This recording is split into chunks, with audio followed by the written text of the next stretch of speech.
हार चुके हो, आप टूट चुके हो, आपके पास हिम्मत नहीं, वो रो रहे थे। अब मेरे पास कुछ नहीं बचा है, वो ओवर एज हो जाए और फिर मैं एग्ज़ाम ना दे पाऊँ। वो बहुत ज़्यादा डिप्रेशन में चले वो निकले और उन्होंने अपने बेबी की तरफ देखा और उनकी आँखों में आँसू थे literally. Hello everyone, welcome back to my YouTube channel.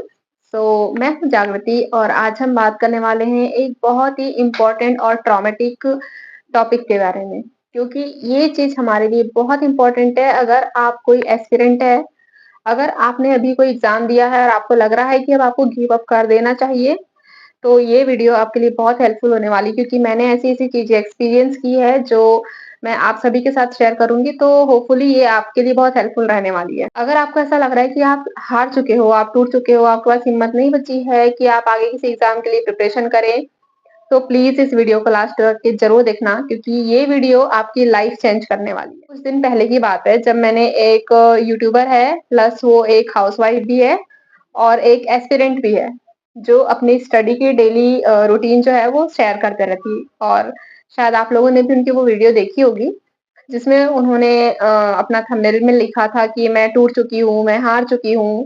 Plus जब मैंने वो वीडियो देखी तो उन्होंने बहुत वो रो रहे थे। मैंने बहुत मेहनत की थी, पर अब मेरे पास कुछ नहीं बचा है, मेरे बच्चों की लाइफ़ जो है वो मैं उनको अच्छी लाइफ़ नहीं दे पाऊँगी, या ऐसी बहुत सारी बातें उन्होंने की थी। तो इस बारे में हम बात करते हैं कि मतलब सबसे पहला तो मुझे ये लगा कि ठीक है, मैम की जो प्रॉब्लम है, वो सच में बहुत जेन्युइन प्रॉब्लम है और ये गलती तो काफ़ी लोगों से भी हुई है कि फॉर्म गलत हो गया है। लेकिन देखिए, अगर हमारे एग्ज़ाम में जो है मार्क्स कम आते हैं, तो ये कहीं न कहीं हमारे हाथों में उतना ज़्यादा नहीं रहता जितना एक फॉर्म भरना हमारे हाथ में रहता है। और ये जो गलती हो गई है, तो इसका सॉल्यूशन भी है। जल्द ही ईएसबी इसका सॉल्यूशन भी लाने वाली है। तो इतना ज़्यादा परेशान होने की ज़रूरत नहीं है। और बात करते हैं हम उन वर्ड्स के बारे में जो हमें बहुत ज़्यादा डीमोटिवेट करते हैं। जो वर्ड्स हमें बोलने ही नहीं है, टोटल हमारे दिमाग में आने ही नहीं चाहिए। कुछ ऐसे वर्ड्स होते हैं, जैसे उन्होंने कहा था कि मैं हार चुकी हूँ, मैं टूट चुकी हूँ, मेरी लाइफ अब खत्म हो चुकी है। तो ये चीज़ क्या होती है पता है? हमें नहीं पता है कि हम हार चुके हैं, हम टूट चुके हैं। किसने कहा कि ये हमारा लास्ट अटेम्प्ट था? किसने दिया है हमें कि ये चांस कि कहे कि ये हमारा लास्ट अटेम्प्ट था, इसके बाद हम कुछ नहीं कर पाएँगे? या फिर किसने हमें मौके दिया है कि हम कहें कि ये हमारा आखिरी मौका था? किसी ने भी नहीं। आपको पता है, हम खुद से ये कहते हैं ना कि मैं हार चुकी हूँ, मैं टूट चुकी हूँ, तो एक्चुअली में हम हारे नहीं हैं, हम टूटे नहीं हैं। हम खुद को ये बोल-बोल करके अपने आप को विश्वास दिलाने की कोशिश कर रहे हैं कि सच में हम हार चुके हैं, हम टूट चुके हैं, अब हम कुछ नहीं कर सकते हैं। मैं आपके साथ में एक स्टोरी शेयर कर रही हूँ, उसके बाद में आप अपने ओपिनियंस मुझे बताइएगा। एक मैम हैं जो हम लाइब्रेरी जाते थे, तो वो आते थे वहाँ पर, ठीक है? तो उन्होंने पहले टेट दिया था ग्रेड 1 के लिए, तो उनका क्लियर नहीं हुआ था। फिर टेट उन्होंने वर्ग 2 के लिए दिया, तो उसकी प्रिपरेशन हम लोगों ने साथ ही में की, उनका सब्जेक्ट अलग था। तो जब उन्होंने टेट दिया, तो उनकी एग्ज़ाम जो थी वो क्लियर नहीं हो पाई थी। तो उन्हें यही लग रहा था कि मेरा ग्रेड 1 नहीं हुआ, ग्रेड 2 नहीं हुआ, पता नहीं नेक्स्ट कब आएगा, तब तक हो सकता है कि मेरी जो एज है वो ओवर एज हो जाए और फिर मैं एग्ज़ाम ना दे पाऊँ। तो वो बहुत ज़्यादा डिप्रेशन में चली गई थी। कुछ दिनों तक उन्होंने हमसे कॉन्टैक्ट भी नहीं रखा था, लाइब्रेरी भी बंद कर दिया था। एक दिन उन्होंने फिर से लाइब्रेरी को जॉइन किया और हमसे बहुत कम कॉन्टैक्ट रखा उस टाइम पे उन्होंने। आफ्टर 6 मंथ्स हमें पता चला कि उनका जो सेट है वो क्लियर हो चुका है। एमपी सेट जो है उन्होंने क्लियर कर लिया अपने उसी सब्जेक्ट से, जिस सब्जेक्ट से उन्होंने एमपी टेट जो था वो क्लियर नहीं कर पाए थे। और ये चीज़ हमारे लिए इतनी मोटिवेटिंग थी, क्योंकि हमें लग रहा था यार उनसे नहीं हो पाया, वो इतने टाइम से स्टडी कर रहे हैं, उनको इतना नॉलेज है अपने सब्जेक्ट का, उनसे नहीं हो पाया तो शायद हमसे कैसे हो पाएगा। लेकिन पता है, उन्होंने नेट सेट क्लियर किया, देन अभी उनका नेट भी क्लियर हो चुका है। तो ये चीज़ इतनी मोटिवेटिंग है ना कि यानी अगर आपने टेट का पेपर दिया है, आपसे नहीं हो पाया है, कोई दिक्कत नहीं है। आप एमपी सेट की एग्ज़ाम अभी शायद 20 नवंबर तक की उसकी लास्ट डेट है, उसका फॉर्म भरिए। इस साल नहीं होगा, अगले साल क्लियर होगा। आप भरिए, तैयारी करते रहिए। ये नहीं कहना है आपको कि मुझसे नहीं हो पाएगा या मैं हार चुकी हूँ, मेरी लाइफ में अब कुछ नहीं बचा है। ये सिर्फ़ एक्सक्यूज़ेज़ है, पता है? हम अपने आप को सिर्फ़ एक्सक्यूज़ेज़ दे रहे हैं, अपने ब्रेन को सिर्फ़ एक एक्सक्यूज़ दे रहे हैं कि अ, अब हमारी एज हो गई है इसमें, अब हम नहीं पढ़ पाएँगे या हम बाकी से कॉम्पीट नहीं कर पाएँगे। आप अपने आप को जब उस मैदान पर लेकर के आए हैं कि आपको स्टडी करनी है, एग्ज़ाम क्लियर करनी है, तो प्लीज़ जब तक कि हर चीज़ की एक सीमा नहीं हो जाती, आपको वो एग्ज़ाम देनी है। जब तक आप वो एग्ज़ाम क्लियर नहीं कर लेते, आपको वो एग्ज़ाम देनी है। पता है, जब मैं ग्रेड 3 का एग्ज़ाम देने गई थी, बहुत बहुत लोग थे वहाँ पे जिनका एग्ज़ाम नहीं निकला था और उन्हीं में से जब हम सेंटर से बाहर निकले, तो एक मैम थे, मैरिड थे वो, उनका एक बेबी था, शायद वो 1 ईयर या 1 एंड हाफ ईयर का होगा। तो जब वो एग्ज़ाम हॉल से बाहर निकले, बहुत वो एकदम ऐसा लग रहा था कि सच में उन्होंने इसको ही लास्ट अपना जो डेस्टिनेशन है वो मान लिया था।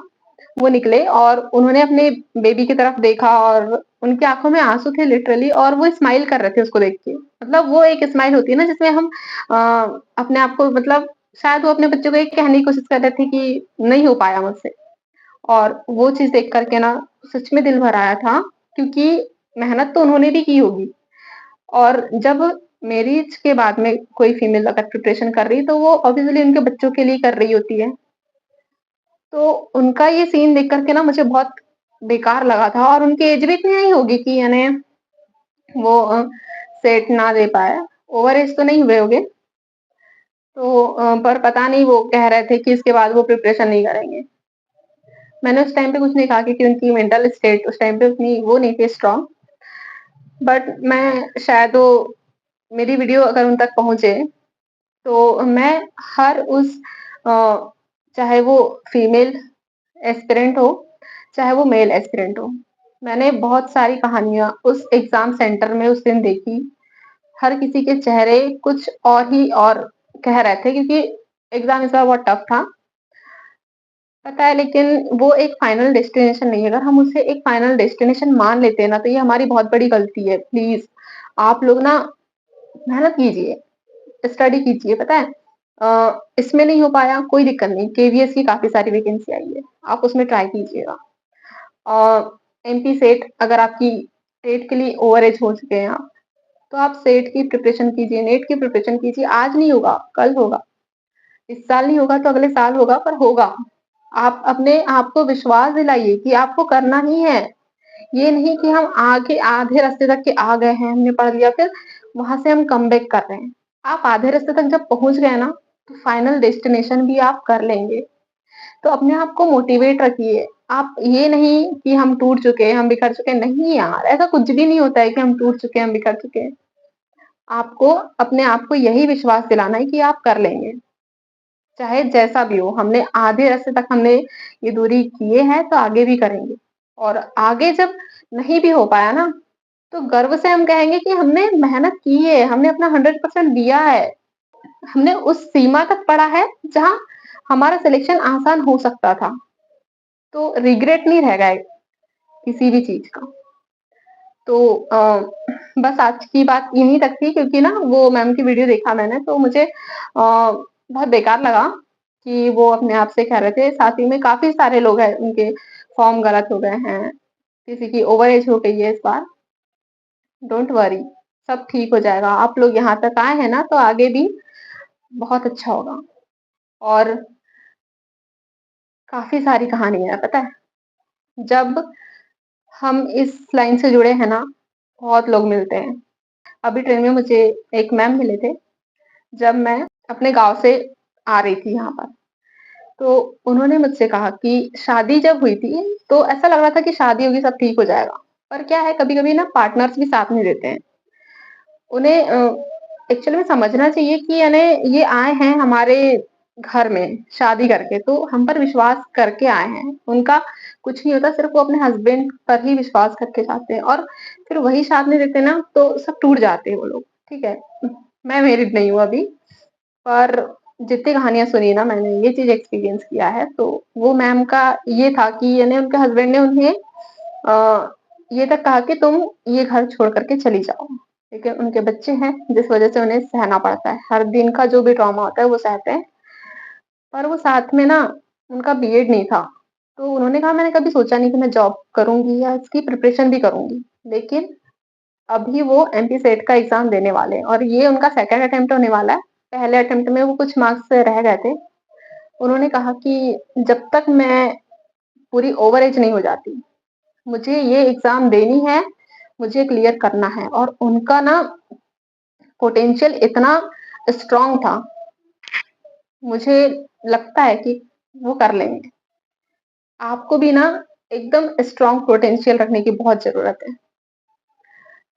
चाहे लास्ट अटेम्प्ट किसी एक एग्ज़ाम का हो, फ़र्क नहीं पड़ता है, बहुत सारे ऑप्शंस हैं, आप बिल्कुल कर लेंगे और मुझे बहुत विश्वास है कि आप लोग कर लेंगे क्योंकि आप अगर यहाँ तक आए हैं ना, तो आगे भी कर जाएँगे। तो बस आज की वीडियो यहीं तक है। आई होप कि मेरी इस वीडियो से आप थोड़ा तो रिलेट कर पाएँगे और ये वीडियो का बनाने का ऐसा कोई मोटिव नहीं था, मुझे बस लगा कि मैं शेयर करूँ क्योंकि बहुत सारी कहानियाँ हैं।